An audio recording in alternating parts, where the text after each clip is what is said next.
This is a 1972 Volkswagen Type 2, also known as a VW bay window bus. If you've ever seen a man in sandals playing bongos at the beach, odds are one of these was nearby. The bay window bus was Volkswagen's answer to the demand that was growing for a vehicle that could carry people, gear, and an entire generation full of drifters in comfort. This one has what's known as the Devon interior, meaning that Devon conversions in the UK added cupboards, plaid, and optimism to the inside of this once German vehicle. Camping in one of these is a rite of passage for anyone who's ever said, I just want to get away from it all, and actually meant it. In the back, you have a 1.6 litre air-cooled flat-4 petrol engine, producing 47 horsepower, which is 8 more than my Reliant Robin has.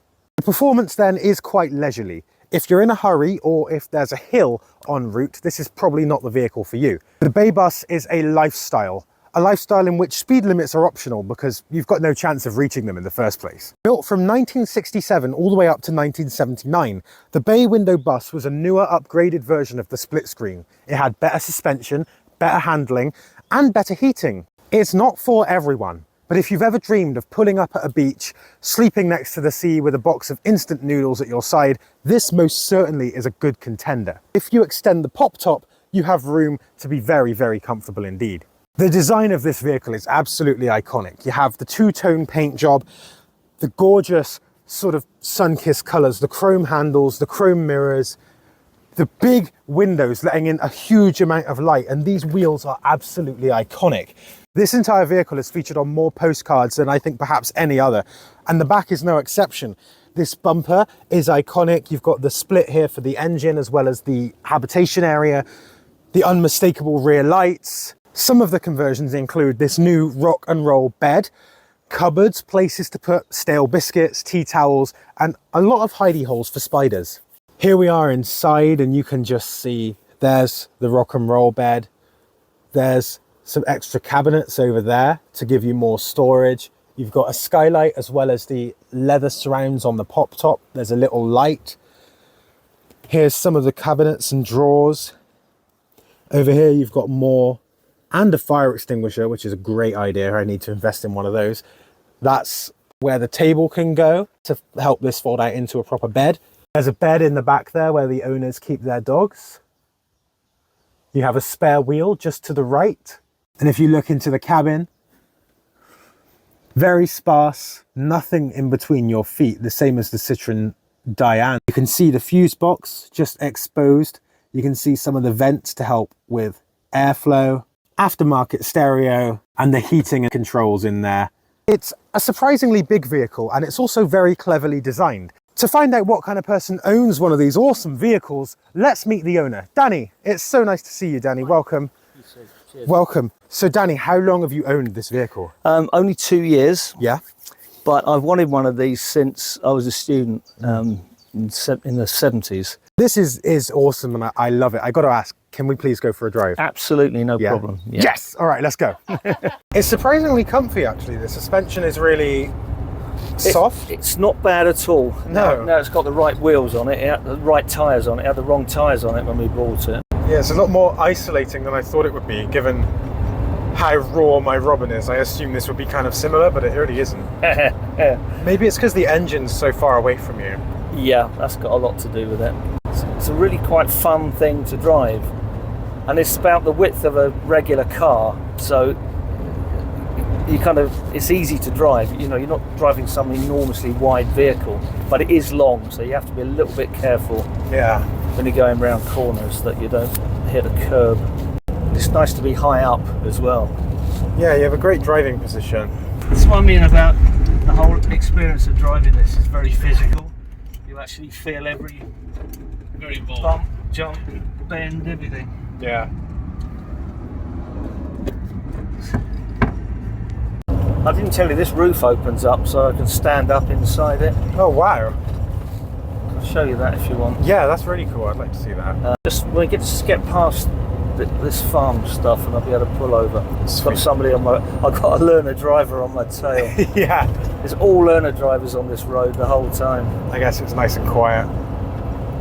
Yeah, it is when I'm not driving. It is a wonderful piece of history though. It's fantastic. I love this wheel. It's so big. Yeah. I've seen small wheels put on these things, and God knows how they manage to turn them. Oh yeah, you need all the leverage you can get. I'm very sorry to interrupt the video, but as always, I'm going to tell you that I really would like it if you'd subscribe. And if you like this hat, well, I do too. Janine, who is Danny's wife, makes them. She's done one for my cat, Felix, and one for my Robin. And these are completely custom embroideries made to order. You just send her the design you want and she brings it to life. Not just hats, but t-shirts as well. These things are beautiful. If you'd like to get your hands on one, then please go to dogsmogsandtogs.co.uk and order one. Thanks, back to the video. I'm too big for this, really. That's the trouble. Let's just unhook this. This is a security thing, so no one can open it from outside. Ah. Oh, and then up it goes.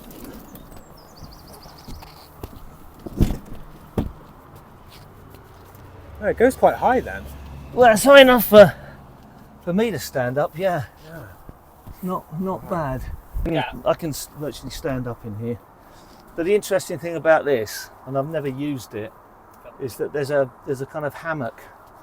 There it is, and that kind of rolls across here, so someone can sleep up the top. Oh wow! We wouldn't use it because there's only two of us. But if you got, I think previous owners had kids. They used to take around in this, so they would sleep up there. And there's a table that sits on a leg here, so you've got either side of it. And I'm not going to take this bed apart, but this rolls back, so the bed's about from here to the back. There is a huge amount of space once you've got that top up. Yeah, the volume is quite something. Are they easy to find aftermarket parts? Yeah, there are people that actually do this. I mean, we were going to buy another one of these, and we were going to part X this one for it. And he had a dormobile roof that opens like that. Oh, nice. And they just have them made. Yeah. So you can easily get all the plastic bits for this. Yeah, it's all very easy to get hold of. And those vents up on the side, do they? That's it's air cooled, isn't it? So oh yeah. You're right, yeah. That brings the air in. Oh, that's so cool. I've seen conversions of these where they put radiator on the underside. Yeah. Got a Subaru engine in it. Plan to do anything major to it? Oh God, no. There's nothing wrong with this Yeah. engine. It's great. I mean, it's not good on hills, but you know, that's part of the charm. Part of the car, yeah, exactly. It's quite ancient, and so am I, as you can probably work out. No. No, it's just the idea of being able to jump in and just go anywhere you want, whenever you want, and you can crash in it. And you know, I had old cars before, and I used to work on them. Not that I particularly want to work on this. It's like what I call a real vehicle. I mean, you really feel everything about it when you're driving. You actually have to live the drive. Modern cars are just, you know, you sit in them, switch them on, and they virtually drive themselves. You have to keep looking after them. I mean, this car's, what, 1972, so I can't work that out. But it's old enough to, you know, to need constant attention. The whole of this front was reconstructed. This van had an accident, and this had been completely chewed up. But you couldn't see it. It had been fancied up and everything. We've had new doors put on it, and it goes on and on and on. The next thing you know is you're going to have to do the sides and the back panel and everything. But, you know, it becomes part of your life. Yeah. So you live it as well as pay for it. How much is it to keep one of these on the road in good nick? Well, it depends what you have to do with it. This actually broke down yesterday. Yeah, I did hear about that. It stopped working, but it was simply an electrical connection. I mean, it could have been something really bad, like the entire wiring system in here. Yeah. But the whole of the underside needs looking at. I mean, you're talking about thousands. Yeah. Really. So you've got to be dedicated and a little bit stupid and extremely wealthy. It's worth it. It's worth it. Just for the mobility, you know, hence the going mobile. I'm 70 this year, and really? And I've got a few years left in me, and I really want to make the most of it. You know, I've spent all that time wanting one of these, and when I've got it, I've just got to make the best of it. Check the oil occasionally. I suppose it is just a pure, same as my Robin really, just a pure you and the vehicle and no electrical gizmos in the way. Well, that's exactly, you know, I mean, I drive a modern car, but for work, I couldn't possibly rely on one of these. I have used this for work before. It's interesting turning up to a client's house in a camper van, but, you know, they'll come and talk to you about it, you know, which is, you wouldn't get that in a Fiat Panda. No. Unless it No. was a really old one, I suppose. And then they'd be asking, what on earth are you doing driving that? But, Yeah. Also, it is an iconic vehicle, isn't it? Yeah. Like I said, that was what you said earlier about it. This is always on postcards and adverts and things. And it's like, yeah, it is. This is the one you imagine. It's like the hippie van. Yeah.